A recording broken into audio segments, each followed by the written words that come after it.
Great. Thank you all for joining us again this afternoon for this special webinar on social protection in South Africa, Building Back Better.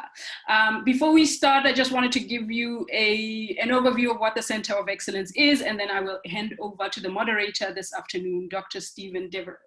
So the Center of Excellence in Food Security is an initiative of the Department of Science and Technology, National Research Foundation, and it's hosted by the University of the Western Cape and the University of Pretoria. The aim of the center is to undertake innovative research and critical inquiry to enable South Africa to tackle the challenges of food security and nutrition in South Africa and beyond. Of course, we know that food insecurity is caused by a number of factors, ranging from a lack of income with which to purchase sufficient and nutritious food, to the ability of the country or region to provide affordable food to its population, as well as to constraints on the physical environment, limiting the production of food, such as water scarcity, poor soil quality, and climate change. This webinar series is part of our ongoing commitment to collaborative knowledge creation and dissemination as we navigate through these uncertain times. We hope that the rich discussions that will follow will strengthen collaborations and bring about a change needed for sustainable and equitable livelihoods. I now want to hand you over to Dr. Stephen Devereux, who is the South African Research Chair, SA-UK Bilateral Research Chair in Social Protection for Food Security, who will moderate this session for us. Before I do so, I remind all of you, please, if you are not a presenter or the moderator, please keep your video off and your microphones on mute. If you are on the socials, please tweet, please post, and share what you are hearing here via those posts. In the chat room, please drop us your questions and we will filter these and send these out to the moderator. Thank you all for joining us. Stephen, over to you. Thank you very much, Locha, and welcome to everybody. When the COVID-19 lockdown was announced and the President announced the 500 billion Rand package of support to those affected by COVID-19 and the lockdown, it seemed like social protection would be a big winner from COVID-19 in the sense that it will suddenly recognize the importance of providing support to people that need urgent support for whatever reason, livelihood crisis, or in this case, an epidemic, a pandemic. Since then, of course, that was now 5 months ago, and things have moved on. We've learned a lot about how effective the government response was and some of the shortcomings. But there's also now a critical turning point. In October, the package of support, the new interventions and the expanded grants will come to an end. And at the moment, there's no clear way forward beyond that. So there's an immediate issue about what happens after October to all those people that will still be unemployed or having lost a lot of income. And the longer term issue, what is going to happen to social protection in South Africa in the longer term? So to debate these issues, we have three very distinguished people that have worked on these issues for a long time in different ways. I'm going to introduce them and then we'll get started with the discussion. I'll start with Lynette Mart. Lynette is National Director of the Black Sash, which is a 65-year-old veteran human rights organization advocating for social justice in South Africa. Black Sash's mission is to work towards the realization of socio-economic rights as outlined in the South African Constitution, with an emphasis on social security and social protection for the most vulnerable to reduce poverty and inequality. Lynette has extensive experience of working in various capacities in the not-for-profit sector, the heritage sector, and early childhood development in disadvantaged communities. She also served as Deputy Director of the Robben Island Museum, Project Manager at the St. George Cathedral Crypt Memory Center, and Senior Organizational Development Consultant at the Community Development Resources Association. Isobel Frye is the Founding Director of Studies in Poverty and Inequality Institute in Johannesburg. Previously, she was a director at a commercial law practice. She worked for the Black Sash as advocacy manager and then moved to Naledi as a senior researcher in poverty and socioeconomic rights. SPII, or SPII, undertakes research into poverty and social exclusions and poverty analysis in the field of anti-poverty policies, inequalities, socioeconomic and constitutional rights and social protection. Isobel serves on the Academy of Science of South Africa, Standing Committee on Science for the Reduction of Poverty and Inequality. She's an active contributor to print and broadcast media on policy issues on poverty, inequality, and socioeconomic rights. And she was appointed as one of the first National Minimum Wage Commissioners by the Minister of Labour in 2019. And our third panelist is Professor Alex van der Heever, who presently holds the Chair of Social Security Systems Administration and Management Studies at the University of the Witwatersrand. He has worked in health economics, public finance, and social security in various capacities, including participating in the Taylor Committee of Inquiry into Comprehensive Social Security in the early 2000s, and the Ministerial Task Team on Social Health Insurance. He has also held positions in the Department of Finance, the Industrial Development Corporation, the Center for Health Policy at the University of the Witwatersrand, and the Gauteng Department of Health. He's also worked in an advisory capacity to the Department of Social Development, the National Treasury, and the Interdepartmental Task Team on Social Security. So those are our three panelists, and we look forward to a very stimulating discussion around the question of what happens to social protection post-COVID-19. And I guess we're not just talking about whenever COVID-19 leaves South Africa, which at the moment looks like a long time away, but in the immediate future, what happens post-October when the current relief package comes to an end? So let's kick off the discussion by asking a kind of framing question or a background question. What, in your opinions, are South Africans entitled to expect in terms of social protection? What are the entitlements and the rights to social protection that South Africans have? And then we'll look at how effectively they've been protected or not during the COVID-19 crisis. Who would like to kick off?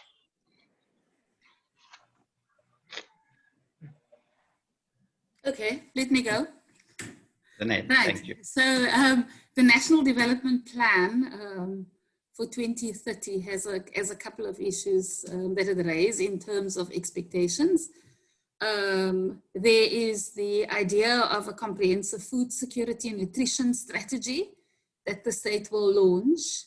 There is the social wage, and the social wage include non-fee paying schools, free basic services, subsidized public transport, a broadening of the public employment program so that households don't live below a determined income. There's also better social welfare services. There's the issue of a social protection floor that can progressively be realized through rising employment, higher earnings, social grants, and other aspects of social wage.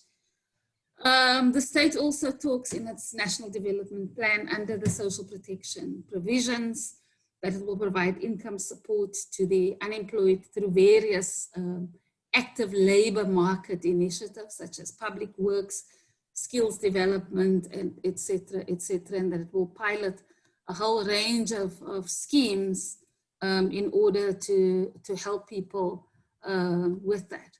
I want to bring into that the United Nations Committee on International Covenant of Economic, Social and Cultural Rights in their recommendations to the South African government made the following points, which I just want to introduce. The one is that government raise the level of government social assistance benefits to a level that ensure an adequate standard of living for recipients and for their families. Ensure that those between the ages of 18 to 59 with little or no income have access to social assistance. And the government is obligated to provide a report on its progress by October 2020, the same day that, or the end of October 2020, the same day when the COVID grant and the caregivers grant will end. It also says that government needs to expand the coverage of unemployment insurance benefits to all workers, regardless of their status. Consider the introduction of a universal basic income grant and address all the challenges of delivery that was related to the outsourcing of social grant payments. That's my input for now. So I'm just going to jump in before Alex does, because he's also going to have quite a definitive list, I think. Lynette's set out in detail a lot of the programs that are available and the obligations. I think my understanding of what South African people living in South Africa are entitled to is really located in the Constitution. So Section 27 makes provision for access to adequate food and water, social security, healthcare. Section 26 makes provision to housing. So essentially what our constitution makes available is a guarantee of access to all. So it's not just limited to citizens in South Africa, of the modalities of achieving the fundamental right of dignity, which is contained in the Constitution. So the social wage, social protection makeup, to my understanding, is guaranteed through ways of progressive realization. So though not everybody is entitled to access to all the rights immediately, on the state is a heavy obligation to progressively realize access. I think the other thing that I wanted to say is that some of the terms, Stephen, can be quite confusing when we use them interchangeably. So the social protection referring to a broader basket of interventions than just income or social security. As I understand, the way that I use it is to include access to the food, water, housing, as I was saying, education, healthcare, as well as aspects such as transport and employment guarantees. So it's a broad basket. What I work most closely on is social security, and we'll get on to discussions about the social security grants that are made available through the state and the negotiations at NEDLAC right now in terms of expanding them. But I think that the programmatic ways in which people are entitled to receive aspects of the social protection should be located in the Constitution. And I think our ability to debate the adequacy of those legislative and other policy measures, such as at this webinar, are crucial. So thank you. Yeah, so maybe if I kind of begin from asking a sort of very fundamental question: why do we need social security? Why does society not just automatically generate it? Why does the market not? And so the pretty universal understanding that has evolved to date is that most economies and societies do not automatically generate stable, balanced communities and societies. They have structural weaknesses that effectively mean that some people will be excluded on from society and from sort of viable and reasonable life paths.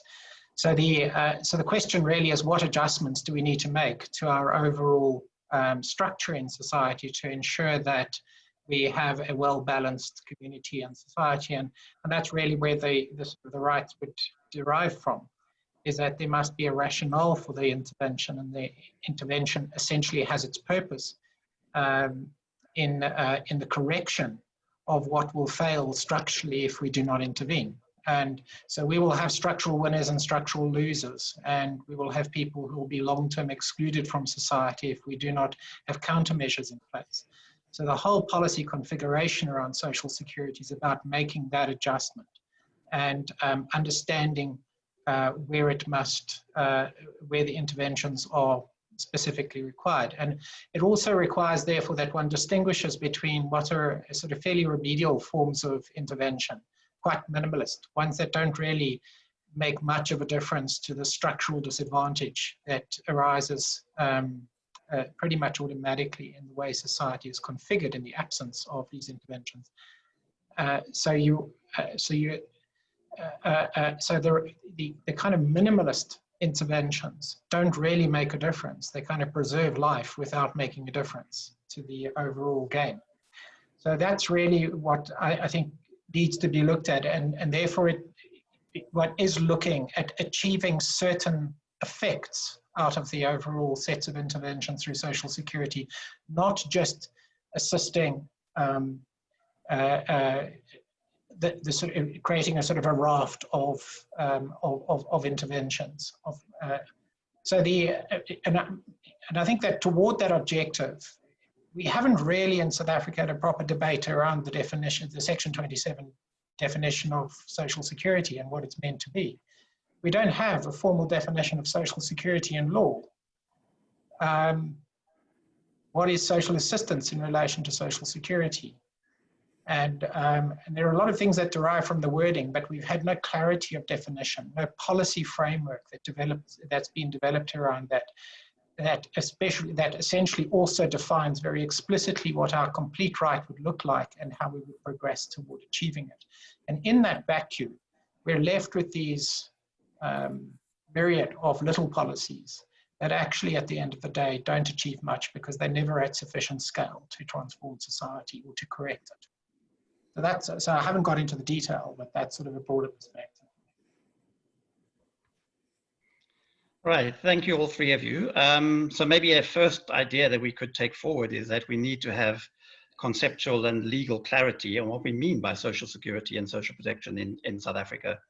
As you pointed out, Alex, we don't have a social protection or social security policy or strategy. We've got the white paper from way back. We have a chapter in the National Development Plan.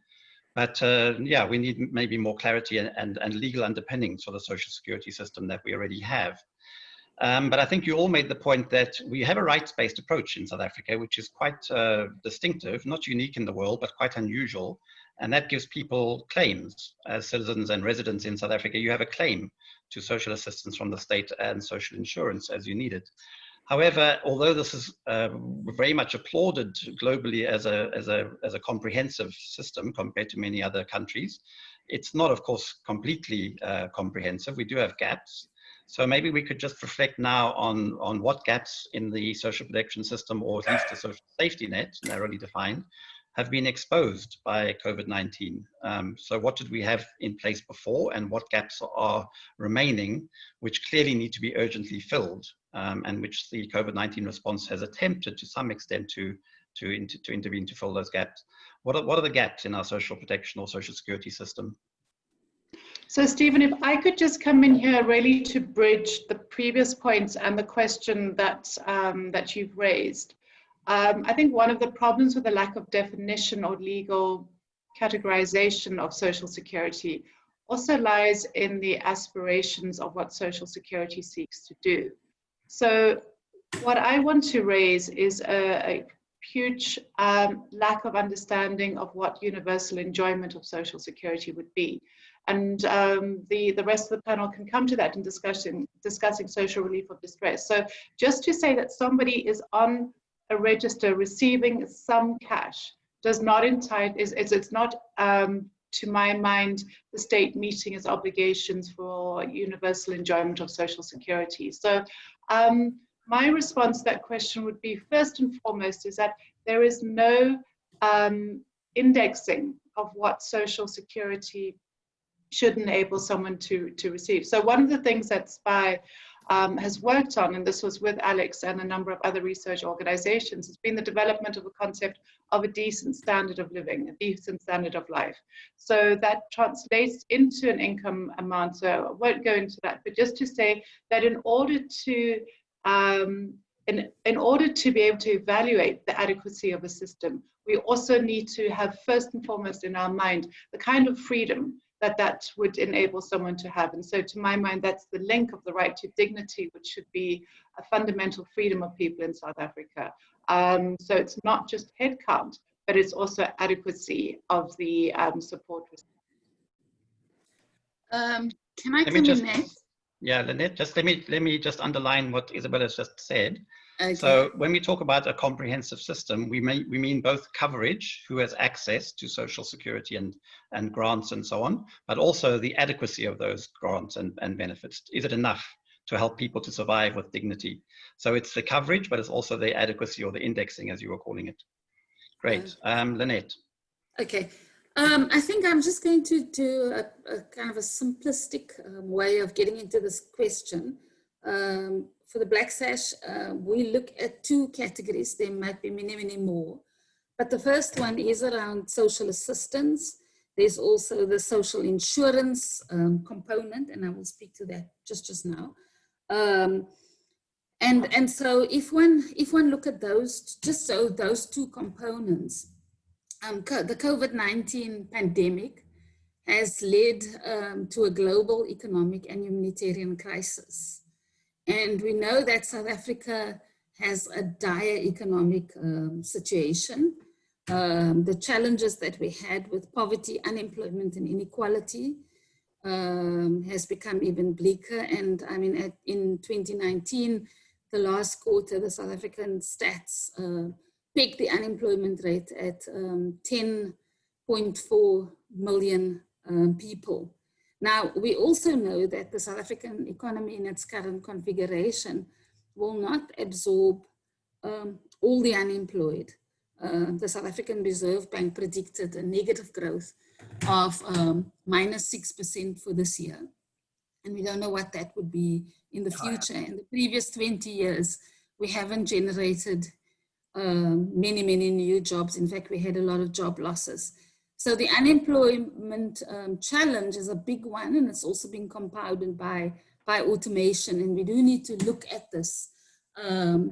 So the second one is that the social protection mechanisms have also exposed and compounded the food insecurity. And so while the Constitution made provision for social security, and we have the categories of the aged, of children, and which is highly inadequate, and the disabled, there's also a category or a group of people aged between the ages of 18 to 59 years with no or little income, who has no social assistance. So there's a huge gap there in terms of our provisions.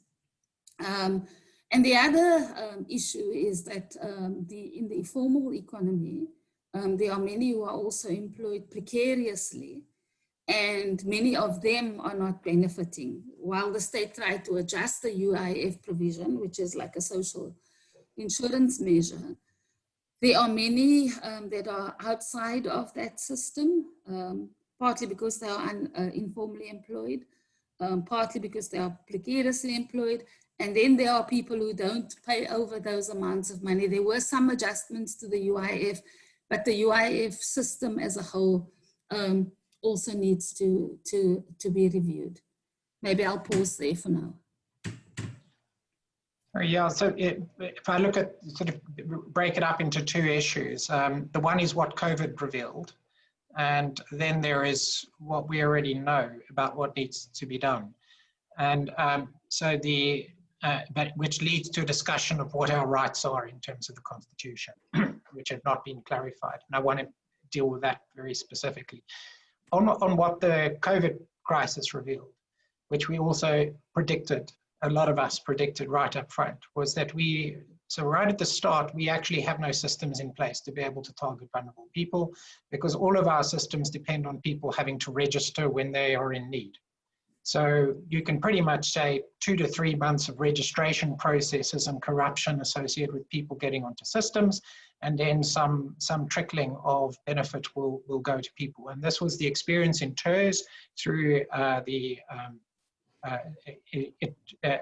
as well as other benefits. And the absence basically of an administrative system in which people are pre-registered it hugely compromises our ability to respond in a crisis.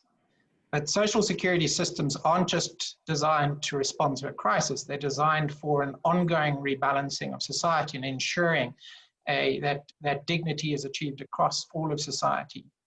And so it's a kind of a long-term proposition. But a very well-developed social security system can deal with crises. It can target vulnerable people. It can, and it can also provide more general support if you need to kind of helicopter drop benefits onto society. So we had no capacity for that. So SARS, the revenue services, also don't have the registries that would allow them to actually provide any benefits. They haven't developed the systems for them. UIF does not have those systems. And they're essentially a system as well, which doesn't register contributors. So you do not have your entitlement built up as an account with the UIF, making it incredibly difficult to immediately translate, for instance, a furlough type benefit from your original entitlement. It just has information on the employers. So these are huge flaws, and they mean that we really can't respond in a crisis. And those are also the systems upon which we rely for our long-term benefits. A further problem with the UIF is, and our frameworks, is we have no integrated system of income support coupled with other forms of support such as labour activation and interventions in labour markets to improve access or to transition people from one employer to another. So we have a very we have a very inflexible system of unemployment insurance support, and we have an incredibly lazy Department of Labour who doesn't really evolve with a system to benefit society long term. They just perpetuate what they have. So these are parts of the machinery which we do have to change. And I want to sort of, the same problems emerged with the social grant system. SASSA is also not organized to do anything other than allocate benefits upon registration. And the food parcel distribution was an absolute catastrophe, and predictably upfront, as well as prohibitions on food parcel distribution by NGOs and other people, which have no logical reason whatsoever. So those are all revealing problems with our system and the speed with our response and the accountability of the systems, which are all weak. They all need to change. In the case of talking about what, sort of developing on Isobel's comment, the issue about the Section 27 is that we essentially have an obligation, or government has an obligation, to progressively realize the right to social security on the assumption that you cannot realize it overnight. Now, the question is what you have to have in place to achieve progressive realization in a manner that is constitutional. You essentially have to have a very clear understanding of what the complete right looks like today. Even if you can't implement it, you need to know what it looks like today, because you're going to progress it, and then you're going to have a plan which takes you progressively toward that objective, however it is defined. And in the definition of that right to social security, you have to engage with society on what our right would look like, even if it can't be provided today. Have we engaged with society on what that complete right looks like? We haven't. So we don't even have a definition. We don't have an idea of what our complete right looks like. Therefore, as it stands, it's not justiciable. We can only take government to court for not having at least started the process of defining the right. And so at this point in time, we can't take government to court for not having provided something that is contained within the Constitution. So these, I think, are the challenges that we face, and it's created an enormous laziness in government that has allowed it not to do anything using progressive realization as an escape clause to do nothing. And I think that that was not the purpose of the Constitution, and it has been clarified that all the positive rights in the Bill of Rights are justiciable.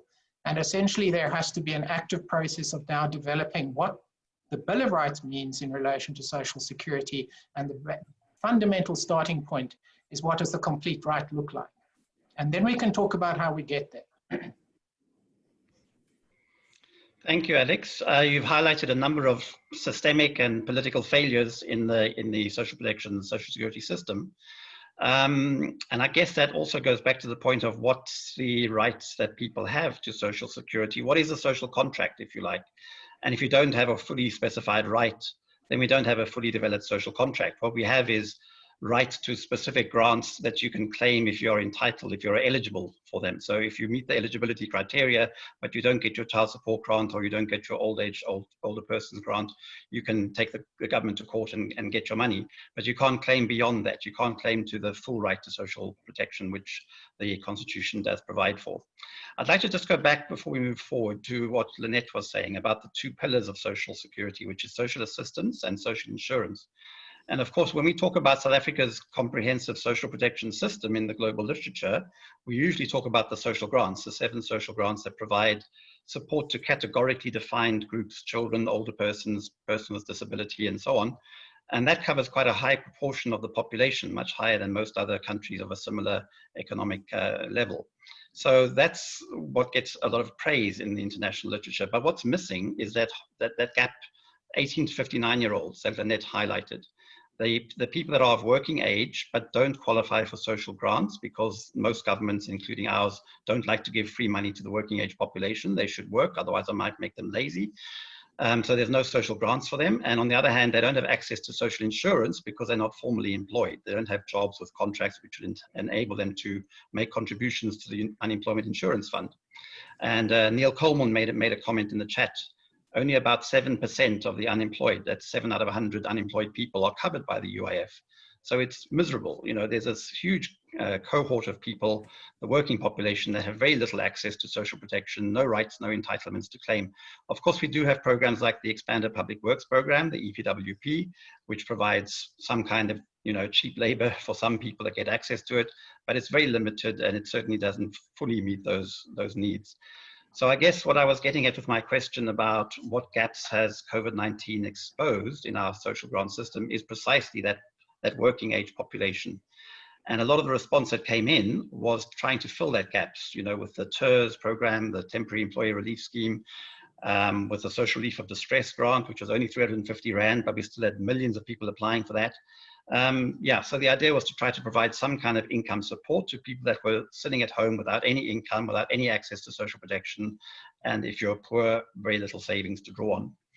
So yes, let's just go back to that and think about the government response. How adequate and how appropriate were these new interventions that the government introduced? Alex has already highlighted some deficiencies in the way they were implemented, but was it a good response to try and provide some kind of income relief to people that had lost their incomes, that were sitting at home under lockdown, unable to work, or should they have done things differently? And also, how well were those programs implemented? Let me take a stab at that Annette. one.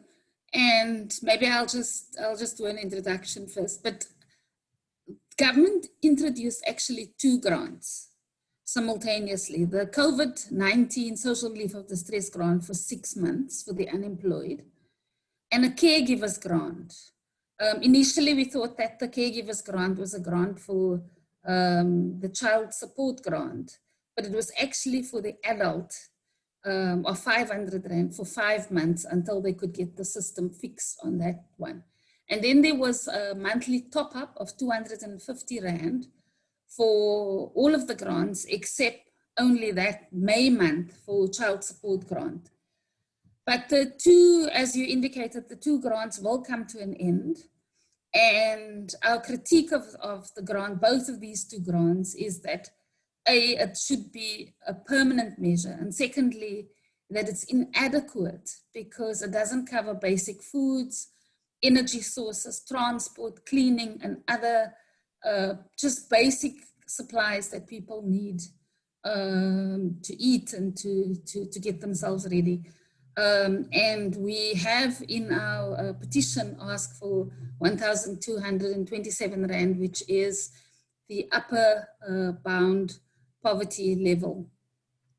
Now, government introduced and said, I mean, the president and Tito Mboweni followed up and said it's 50 billion, but actually it shrunk to 42 billion, and I think it's currently sitting at 40 billion. So nobody can explain where the 10 billion went. There was challenges with the delivery model. And the challenges with the delivery model has been that most of it is online, an online platform. And so the challenges with that was one of access. So without technology, devices, data, and internet connectivity, many had to go through intermediaries, and these intermediaries charged people, poor people who should be having access to these grants. And both the minister and the SASSA CEO had promised that volunteers, NDA volunteers, would be rolled out across the country from June, and we still need to see where they are. So access to SASSA offices for these grantees has been a serious problem. The second one has been the issue of outdated verification databases. We presented SASSA with a couple of cases of UIF.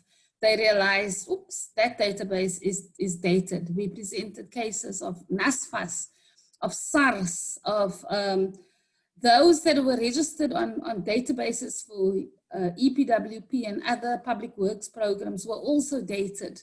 And it just confirms the point that Alex made earlier on.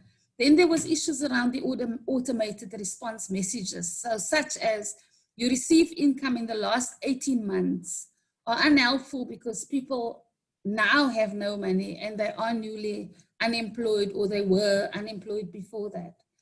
There's a defective appeal system that was introduced only in August, and it violates the rights of those eligible to administrative justice. There's no proper recourse that recipients can actually access independently. Problems with the eligibility criteria, and they literally take the issue of you not having income and they monitor your bank account, is that if you have not received any income for that month, you will not get the grant. You will have to wait until next time. Every month there is an assessment. And then there were huge problems around people who don't have bank accounts, who need cash. And so many of the cash payments were channeled through SAPO, resulting in long queues and cash shortages. And only recently have they appointed other banks, but we haven't yet seen those being delivered. And then just the general issue around corruption and fraud, as noted in the Auditor General's report on food delivery, as well as government employees benefiting from the COVID grant. So those are just some of both the lessons and the challenges of the system. Thank you. You know, it's quite important to note that virtually every single one of the issues Lynette has noted have been part of long-term systemic reforms proposed to the social security system. Our current institutional framework for social security is not fit for purpose. Therefore, it cannot easily address either short or long-term issues. So the disconnect between the UIF and SASSA, the Department of Home Affairs, the health system, the educational system, the road accident fund, defunct road accident fund, and the sort of compensation fund, is that incoherence has been raised since 2002. So there is an issue about the institutional architecture, but in terms of the question on the social grants and social insurance, is we also require an architectural configuration of that system that makes sense, that makes sure that there are not incoherent gaps that exist in large parts of the system, like between sort of 19 and 59. So I'll give one example, and these are parts of recommendations that have already been made. Firstly, the UIF is an insurance fund. It is not it cannot provide social assistance. It's not structured for it, and its revenue model doesn't allow for it. It really only addresses people moving between employment and periods of cyclical unemployment. So its impact systemically on addressing the long-term problem we have of structural unemployment in South Africa is impossible with the UIF. So the proposals that have been made is that the benefit structure needs to alter. So part of it can still remain on the balance sheet of the UIF, in that if you provide an extension benefit to UIF, a flat rate benefit longer than the current benefit, you can provide longer support for people who have become more structurally employed, but who historically were employed. But that doesn't help all the people who are never employed and all the people who become structurally long-term unemployed. So for that, you require, what we have is a further development of what we have as a starting point, this COVID grant. It's only a starting point. It is not a coherent social assistance grant for unemployment. If you develop that framework, anybody that basically falls out of the earlier two categories I mentioned should be eligible for a social assistance benefit. And the question is whether or not that is made conditional upon participation in labor activation programs. But what is very clear is that don't bother to create labor activation programs and special employment programs if you don't provide income support while you're on them. So the issue is you can't design labor activation without income support. So really, South Africa does miss a large part of the gap, and this is aside from the discussion on basic income grant, which is a sort of universal, unconditional allocation, which is a kind of an ambient transfer to much of society to correct the imbalances in the distribution of income. But when you're actually dealing with the problem of unemployment and structural unemployment, we actually require a combination of income support and structural interventions that go into the labor market and also tie industry to the labor market. We do not have those, and we do not have the systems for those. So social assistance for the unemployed is actually what we're beginning to talk about. The caregiver allocation, which was provided, has been a long-term recommendation to be introduced as an adjunct to the child support grant, but in fact it was just used as a cheaper alternative in the current crisis. Whereas in fact, what should happen is that there should be a caregiver component to the child support grant. It is absolutely ridiculous that the grant is given in respect of the child only and not in respect of the caregiver. So that's a huge gap that needs to be permanently filled. So I think that there are quite a few expansions to the architecture of the social grant system, which require considerable discussion within the context of saying, what should our complete right look like? So the question, therefore, is, what if it is possible to have an entry-level version of a complete right, and to then make sure that you've got a systematic program of progressively moving toward the complete version of that right. So rather than just the ad hoc sort of poking at additional grants and amounts. So what we've had at this point and in relation to COVID is a set of programs that were introduced under an emergency setting in which basically society has been given no real confirmation that this is part of a longer term consideration. It's purely an emergency intervention with the understanding that it will disappear the moment the emergency is gone. So I think that we are missing the wider discussion as to what our framework should look like. And you don't really build social security systems on social grants alone. You build them through an interaction with coherent social insurance structures. And we need both of those. When people fall off social insurance, as it states in the Constitution, you must have access to adequate social assistance. And in some cases, people on social insurance will get social assistance as well in a well-designed system. So I think that we do have to also think long-term about that architecture, but that configuration of grants that I've just talked about in relationship to social insurance requires that we're not working off an institutional framework developed in the 1960s. And we cannot continue with this institutional framework and build new programs and new grants and have greater impact on society with what we've got. So we've got to have more than the Apple IIe to move forward. Thank you, Isobel. I think that that's a really good introduction for a point that I want to raise. I mean, we're talking a lot about the problems and challenges with the state's response. I think that we've crossed an incredibly important threshold, and that is in making income available to working age people. So, Stephen, you referred to the fact that nobody likes giving money to working age people. I think that we need to acknowledge that our social security system is premised on the apartheid system of giving income to basically to white people, premised on the idea of full employment. Now, we know that full employment is never going to, it's not a reality, it's not something which is achievable. And yet we have a deep conservatism amongst policymakers about giving cash, about giving income to working age people. So I think, to my mind, that the ideological threshold of crossing that through the caregivers grant and through the social relief of distress is something which we really need to work on, embrace and work on. I think, to my mind, the other aspect around one of the interventions that have happened is that there's also an increasing recognition of the need for demand in poor communities. There's not enough, and that's something which I think economists of this world need to be addressing. But if you look globally, a lot of the COVID recovery interventions started at the individual, then went to the community, and then went to the businesses.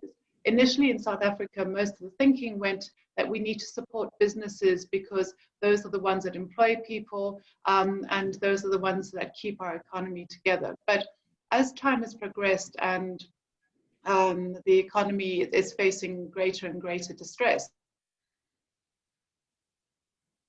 are engaged in these decisions, there is a real recognition that unless there is demand in the hands of ordinary individuals, interventions at a higher level are bound to fail.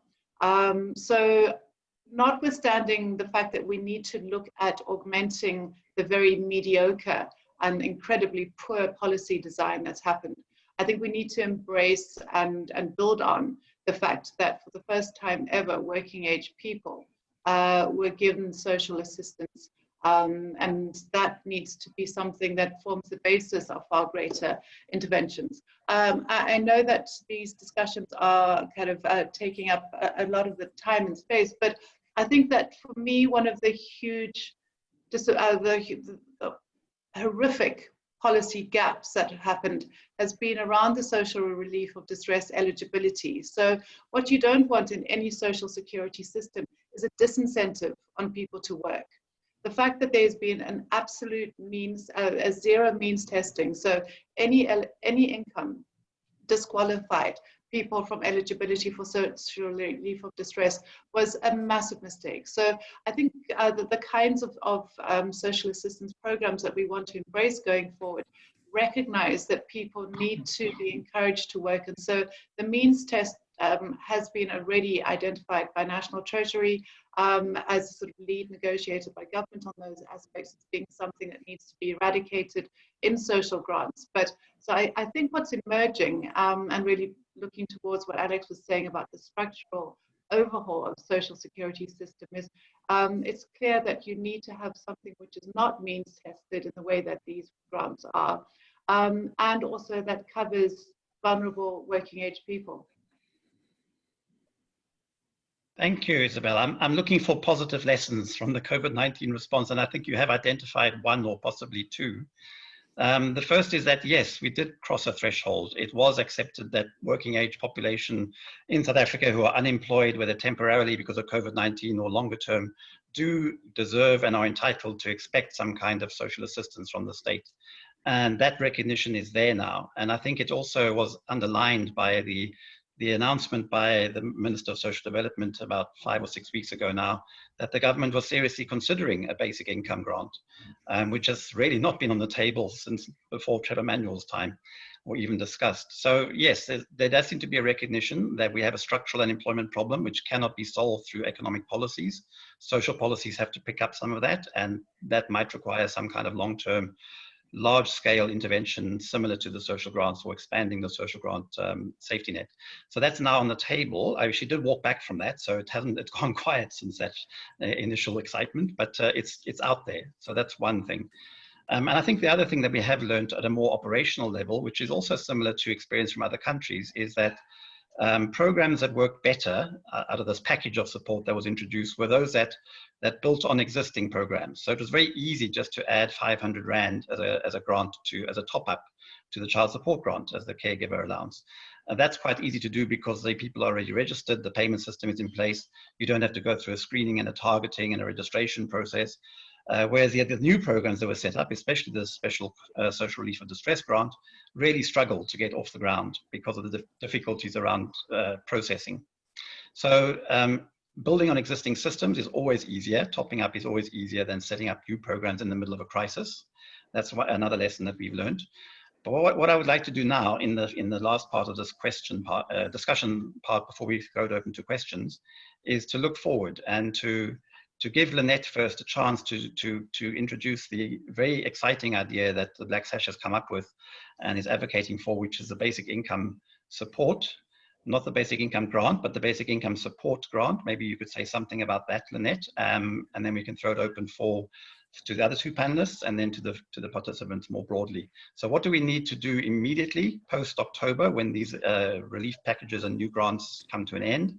And what's the longer term scenario for social protection building back better post-COVID-19? what we have, I mean, we did our research, and one of the issues that we identified was this huge gap for 18 to 59. And if we just thought if we can work with that as a beginning, then that would take us forward. So we're asking for some sort of income support, basic income support. If one were to frame it in permanent social assistance, that would also do, but some form of income support for that cohort, at least at the upper bound poverty level of 1,227 Rand. And that should include the caregiver grant, so that all the adults in that cohort are covered. And beginning, one can target those with no and little income as a means test, and later on expand that into something else. We're also asking that the state topped up all the grants except the child support grants, but we're asking that those top-ups, including perhaps a top-up for child support grant, that those top-ups must be made permanent, because the grants are very, very low. And the child support grant, for example, does not even meet the minimum food poverty line. So that is some kind of a yardstick, and we later, as we formulate and build the system, we move that to a completely different level. We're also asking that the government must ensure that just like the refugees, the asylum seekers, and the migrant workers with special permits fought through the Scalabrini case for them to be included in this the COVID grant, that those must be honored and they must be in the provisions going forward. And then all of that should work us towards a universal basic income grant. But we need to keep the gap open of 18 to 59.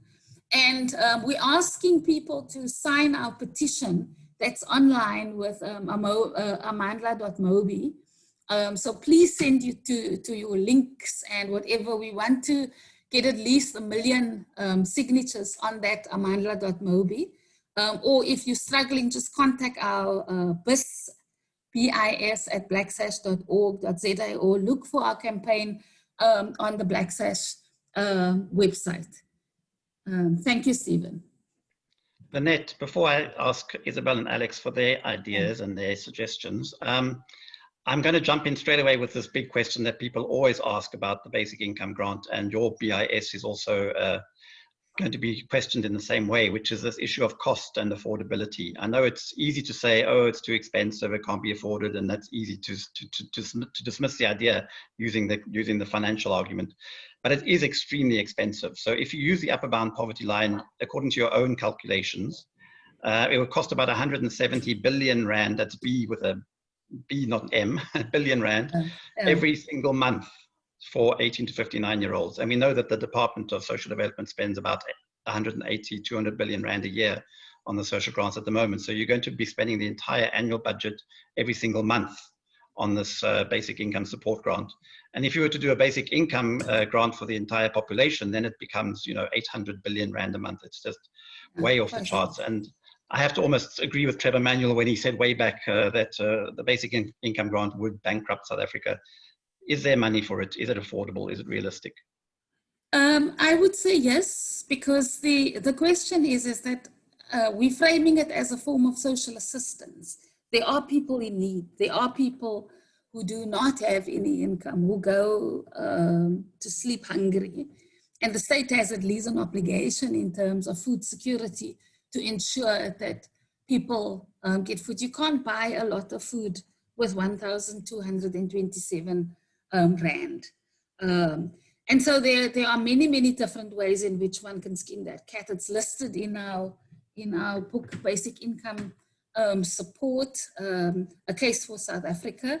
And if somebody just puts it on a chat or visit the Black Sash website, you will find the responses of how you can find the money in that. There's a long list of ways in which to do it. And I would encourage everybody to have a look at that book. It's really interesting and topical. Isobel. Thank you. I'm going to come in here because I expect that Alex will be able to address a lot of the questions that will be coming around the financing. I want to sort of conclude my contribution to the panel part of this discussion by really looking at the political economy around what we're talking about. So you mentioned, Stephen, Trevor Manuel, and he was very clear about his opposition to a basic income grant. That was in 2003, 2002. In 2005, we had a budget surplus, and yet we were still told it was unaffordable. So when I was working in the Black Sash at that point in time, together with COSATU and the Council of Churches, we commissioned some research looking at the objections and how to address those. But it became clear that each time we addressed an objection from decision makers, another one was raised. So I think the extent to which people come with clean hands to these objections needs to be interrogated.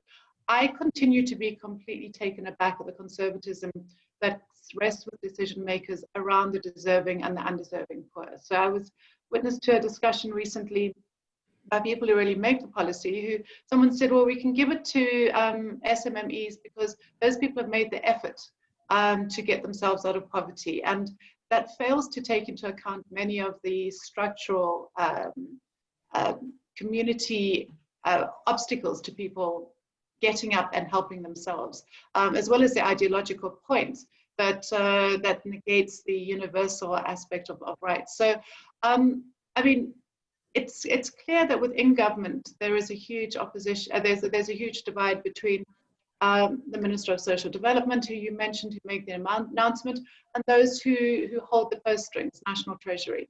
And within the NEDLAC process around Social Security review, I mean, basically that stymied government from being able to put a position on the table for sort of close to 8 years. So I think that continues to happen. For me, the scary aspect of that debate is that while we might engage with Department of Social Development on policy formation, the real decisions have probably already been taken by National Treasury, and that happens in a completely inaccessible space. So, I mean, the point around how the shifts happen, I agree that the shift shouldn't be taken on populist sort of quick decisions, but I think there's been a huge amount of research that goes into this that shows where financing can come from. And for me, the question is, where does the political will, where does political leverage lie?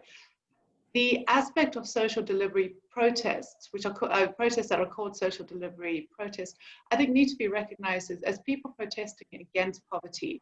And I think as campaigns such as the Black Sashes campaign are launched, the way that we can try and harness those people's voices into a space that is quite exclusionary is critical. So yeah, I just want to conclude by saying that I was recording a podcast with Guy Standing the other day. He's done a lot of work globally on pilots and the whole idea of universal basic income. And his concluding line there was, can South Africa afford not to have a basic income grant, not to have a comprehensive social security? And if you look at what we've wasted in the last 26 years, and sort of stack against that the kinds of deficits that COVID have added to that, to my mind, it's very clear that South Africa cannot not afford to have a basic income. Thanks. Before giving the floor back to Alex, Lynette, can I put one more question to you? One of the things that I find very appealing about the basic income support proposal is that it does target an identified gap. In other words, COVID-19 has exposed the 18 to 59-year-old gap in the social protection or social security system, and the BIS is targeting that particular vulnerable group. So is it fair to say that your idea is to use the BIS as an entry point towards a universal basic income grant, or do you think that this is really what we need to fill to complete the social security system? If we have the BIS, then we have a complete set of social grants from birth to death, cradle to grave, and the basic income grant then won't become as difficult to defend because it's more affordable. The BIS is more affordable than the BIG. So perhaps you get more political traction with a targeted grant at the 18 to 59-year-olds. I think that demand, in a sense, is backed up by the fact that we have high levels of inequality, we have poverty, and we have extreme unemployment, if extreme poverty and also high levels of unemployment. So if one take those three things together, and you look at just at the social assistance system at the moment, let alone the economic system, you will find that there is a gap. And South Africa, with its human rights constitution, cannot afford not to have some provision for those groups that has fallen on very, very hard terms. And we've seen those with the long queues, the food parcel queues, just the first week of many, many people standing for hours trying to get some food parcels. The delivery system changed, etc., etc. But that was an indication of the crisis. It just brought it to the fore. So yes, we will, I mean, the social assistance entry point is working towards a universal basic income towards the end. So that it's like almost a systematic, slow upgrade of the systems, together with what Alex said in terms of the broader system. But yes, it's working towards that. But right now, we need to work with the 18 to 59s who have no support. Thank you. Okay, thanks. It's just gone 2 o'clock, so I'm going to let Alex address this particular issue, and then we'll take some of the questions that are in the Zoom room. So if you have any questions or comments to add, just write it in the chat, in the Zoom chat room, and we'll carry on till about 2:30 and pick up as many of those questions as we can. Alex. Yeah, so first of all, the most sustained attack on social grant expansion is the fiscal side of it. And the fiscal position of government has worsened considerably since the beginning of the year.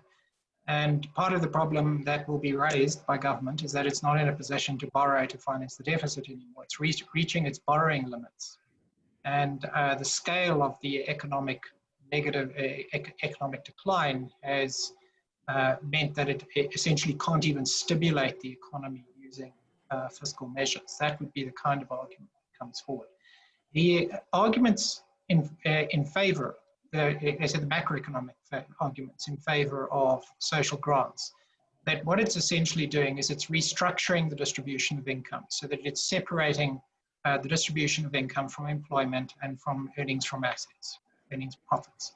And what you're doing is creating an income distribution which fills a gap which is not filled by those more limited forms of distributing income, and that's necessary.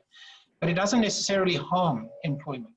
And this is where all the evidence that has been built up is quite critical, is that it shows that if even the person who's the recipient isn't necessarily the person who creates the job. It's when they hand that money over and buy something, when they stimulate a completely different structure of the economy through a restructuring of our consumption in society.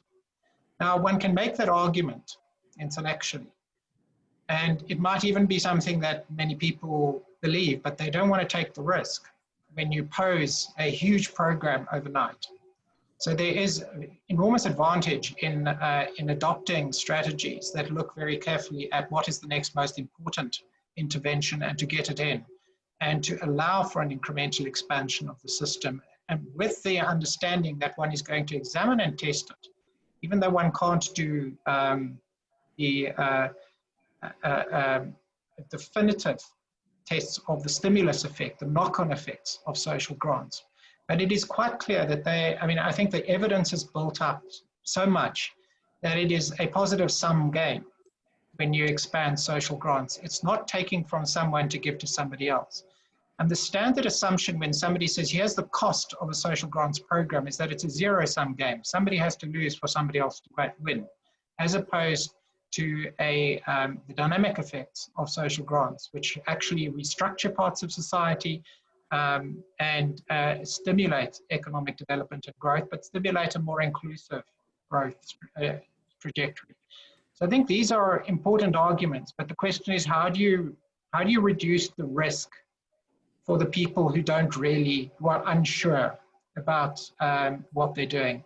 So the scalability of proposals is quite important. getting them in, but with the understanding that one wants to build them up continuously, but making sure that they are properly evaluated to see all the knock-on positive effects.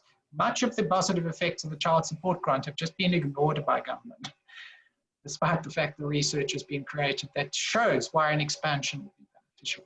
So I think that these arguments do need to be brought to the fore. It is a lot really less risky to expand social grants than it would appear.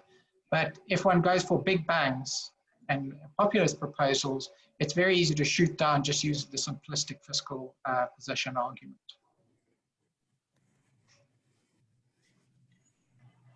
I think that the affordability issue is always the one that's used to shoot it down, as you say. But what's encouraging is that there is a lot of work that's being done, including by Black Sash, but also by the Institute of Economic Justice. And Alex himself has done a lot of work on this in terms of costing these alternative possible interventions, in terms of finding possible funding sources or fiscal space to pay for it, and also in terms of looking at the economic benefits, because there are these kind of Keynesian multiplier effects that come from social grants. If you inject money into communities, they spend that money by buying goods and services, and that creates jobs and employment and income for other people. So we do know that there are all kinds of benefits from benefits. But there are these real questions about, for example, the trade-off or the opportunity cost, as one person has put it in the chat. What would be the trade-off for the opportunity cost of a basic income support? If you're going to spend so much money on this particular program, who is going to lose out? You have to take it from somewhere. Either it's deficit financing or it's reallocation of public spending, and that's going to need to be paid for. There are also questions around yes, excuse me, about who you target. Should we look at a household level targeting rather than an individual based targeting? At the moment, we have this kind of individualized approach whereby children are targeted with the child support grant, although children are obviously in most cases in a household with caregivers, and it's the caregivers who are unemployed that actually need the income to feed their families. So do we need to think about a household level approach rather than a basic income for each individual person? So yes, questions around trade-offs and how we could reconfigure the system in order to make it more effective in terms of meeting needs. Anybody? Stephen, I think the question that really drew my attention was your concluding one about the household. I think if you look globally at social security studies, it's very clear that as soon as you start targeting households, you start approaching questions of decision-making within households, and that comes to power hierarchies and frequently patriarchies. So the point about income going directly to the household means that you come up with especially gendered dynamics around decision-making. So I'm categorically opposed to the kind of concentration of income to a household level. I think although many people view the constitutional rights to individuals as being quite liberal rather than transformative in this aspect, I think that if you concentrate the income as being received by individuals, you're able to look at a far greater level of freedom.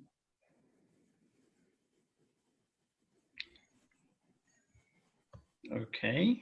Let me just raise another question then from the Zoom chat. The question is, has any international experience of responses to COVID-19 using social protection emerged during the last 6 months, good and bad? And I think it would be quite helpful for us to reflect a little bit on what other countries have done and how effectively they've responded. One thing that's quite striking, if you look at very rich countries like the UK with their furlough scheme, which provided quite a high proportion of income replacement to people that were sitting at home unemployed, or the US with their payment protection package, there was a large response, a very expensive response in wealthy countries.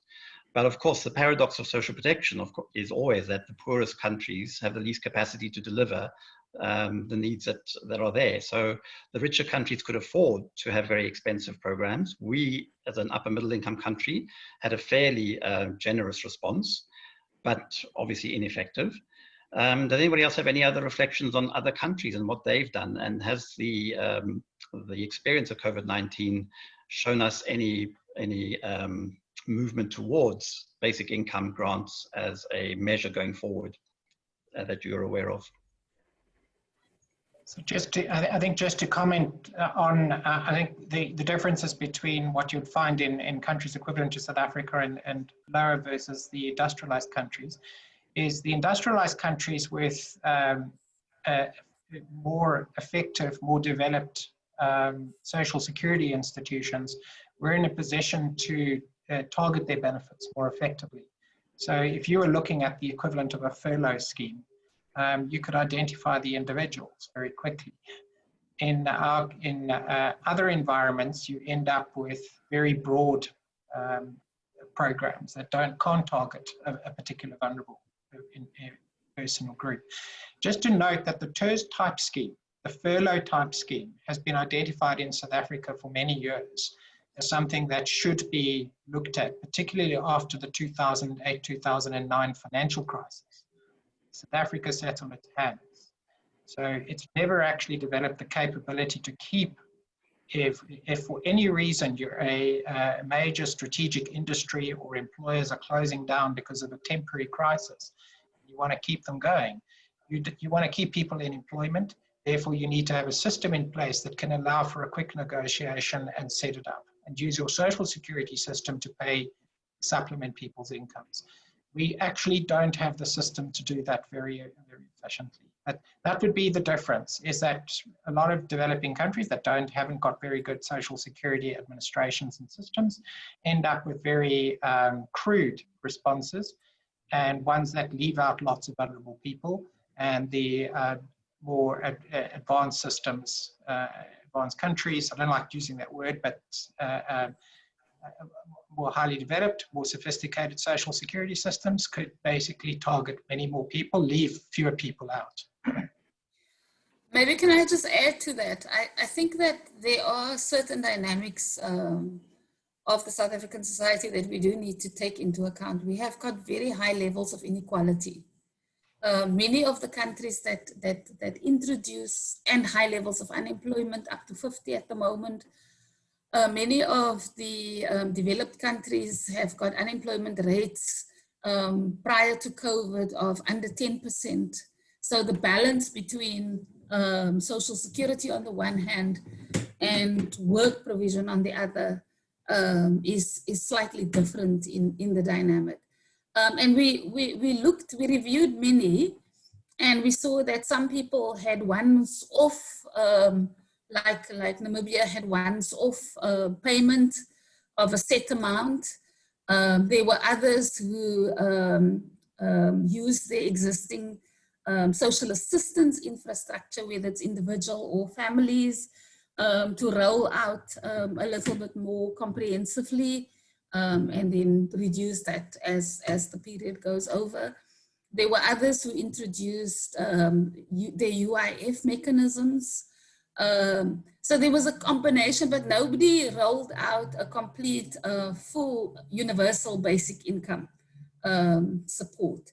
So if one were to look at the parameters, there were many different ones that they have used, but I think in South Africa, we have to deal specifically with the high inequality and with the unemployment that is so high.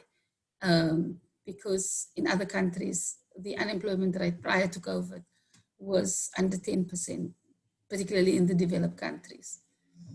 So Stephen, just briefly coming in there, the two countries' responses that interest me, the first is Namibia, our neighbor. They've had a long history. In fact, today, the Namibian Coalition on Basic Income Grants has just been relaunched. The state there came up with a once-off payment of a universe, no, it was meant to be universal, but it became sort of means tested towards the end. So a humanitarian response of a once-off payment. That led the way, however, for the aspects that Alex has been talking about the registration of people using mobile phones. So that was interesting, but it was very clearly just to address the immediate shock effect of COVID. It was also at a time quite early on, I think it was March. So the extent and longevity of the impact of COVID is something which policymakers were not aware of. The country that interests me is Spain. So quite early on, I think around April or May, Spain introduced a targeted scheme, so similar to social relief of distress from our side. But the interesting thing is that it's a long-standing, it's a permanent relief scheme. So though it came in the wake of COVID, it was specifically adopted to continue well into perpetuity.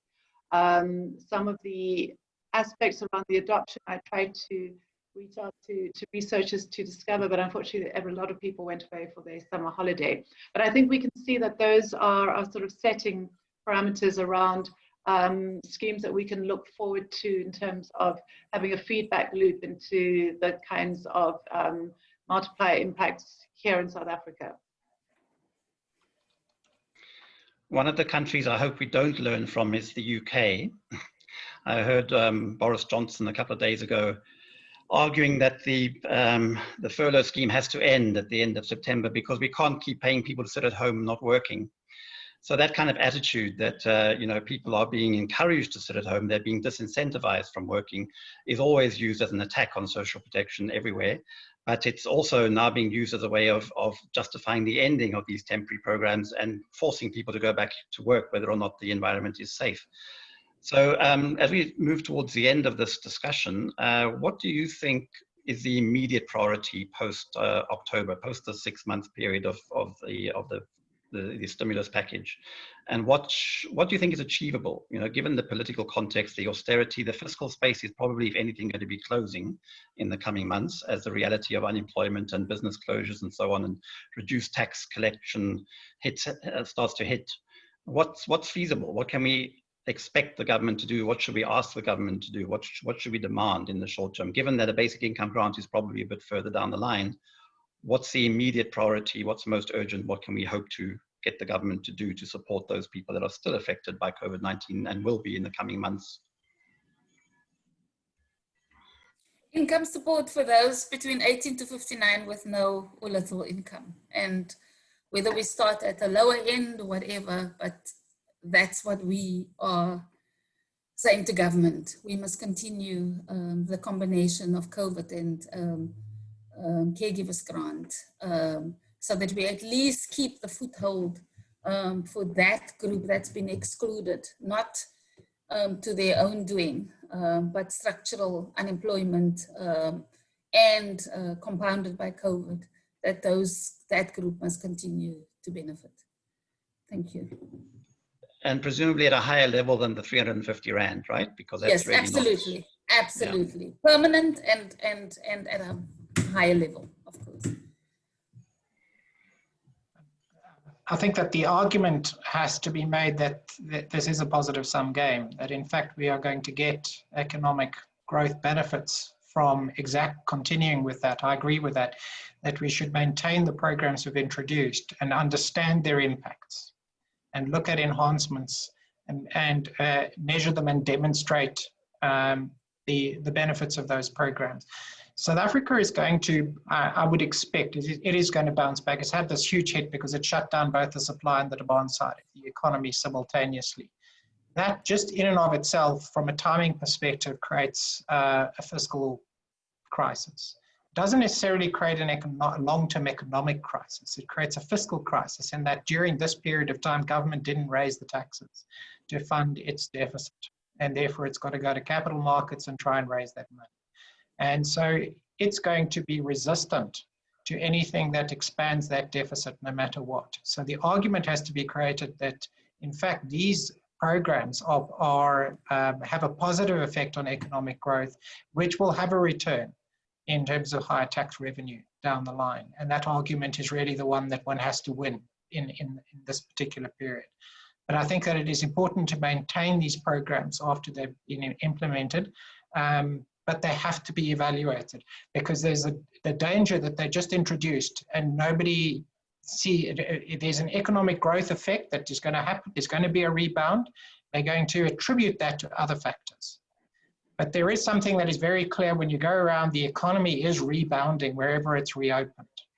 And so it's not as if we're in a completely disastrous position from an economic perspective. But what we mustn't do is allow the these programs to pull back. But I do think we really do need the evidence on the macroeconomic side, as well as on the employment and economic and sort of the industrial impact of these programs to be shown to be beneficial. I think that will be very important in building the case for increasing them and seen as a coherent strategy for continuously improving conditions in South Africa.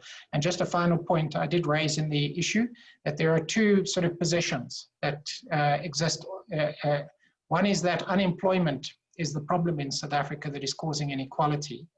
And therefore our strategies have to directly focus on addressing unemployment through growth proposals and special employment programs, et cetera, and the other position is that in fact our inequality and our unemployment is caused by our inequality, and therefore our direct interventions have to focus on inequality, income inequality first, as a means to get employment restructured. So these are two diametrically opposed positions, and the NDP favors the one that says employment is the problem. And I think that until we've addressed that intellectually as well, we're going to remain with this problem that social assistance is a cost. So I think Alex, the two positions that you've just described, to my understanding, also reflect the RDP versus GEAR to a large degree, and the problems that came into our macroeconomic policing setting with regards to GEAR. Stephen, I think that my concluding comments are just to caution against us thinking that we need to get back to pre-COVID moments. I mean, we know that unemployment had skyrocketed, expanded unemployment 39.7, and that was before COVID. Our economy was in a recession. When I hear policymakers trying to edge back to that as a standard, I get very alarmed. I think that for policymakers, we need to be looking at trying to expand beyond where we were. I think the thinking and research of people like Alex, like the IEJ, really needs to be embraced over and above the kinds of orthodox policymaking that has led us at a national level.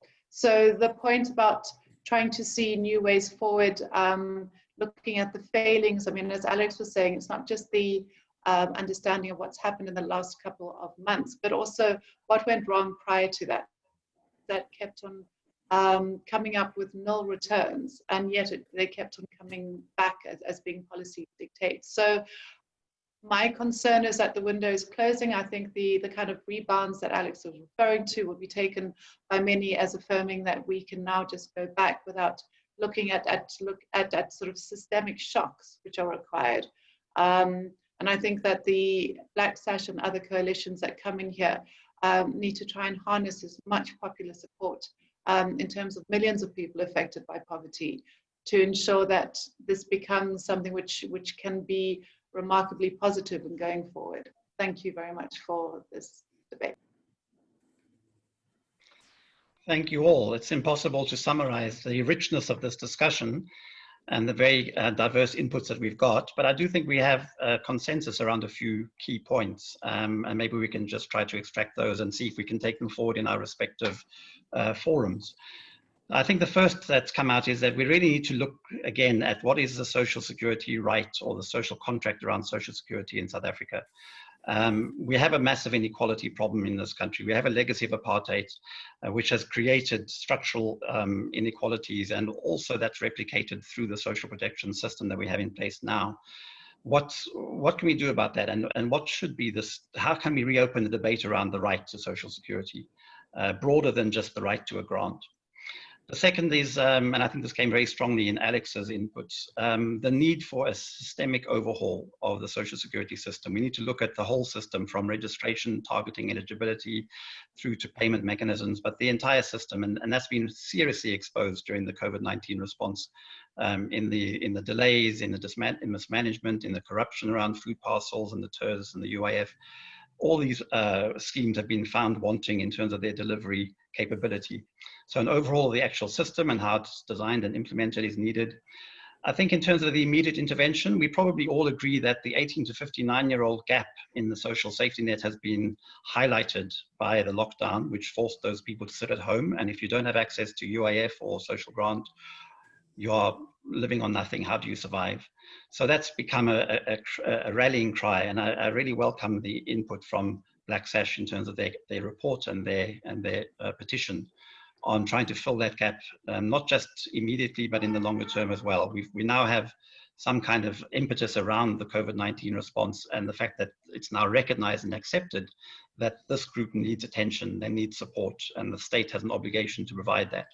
So that's an immediate intervention, but we need to not just make the moral case for that. We need to make the fiscal case that it's affordable, and we need to make the economic case that it has benefits to the wider society and the wider economy. And there's work on that, and we can do more work on that, and we contribute to building that case in our various forums.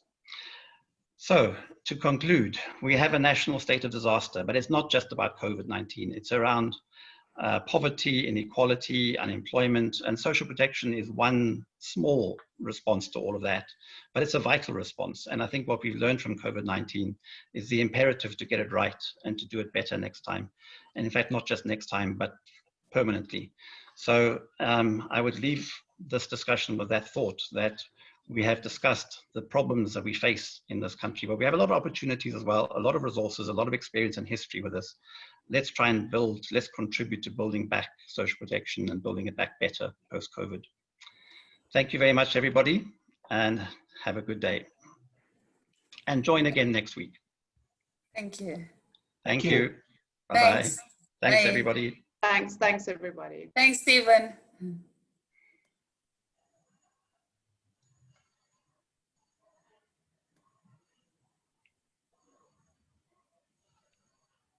You want to stay on, Stephen?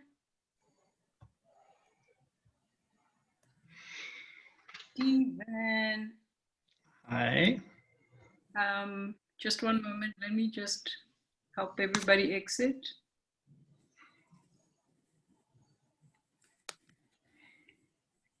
Thanks, Lynette. That was great. Thank you, indeed. My pleasure. Good luck with the petition. Yes, indeed, indeed. Thank you, and thank you for giving us profile today. Thank you, indeed. Good. I'm glad you joined us. Okay. Thank you. Okay, bye. Bye.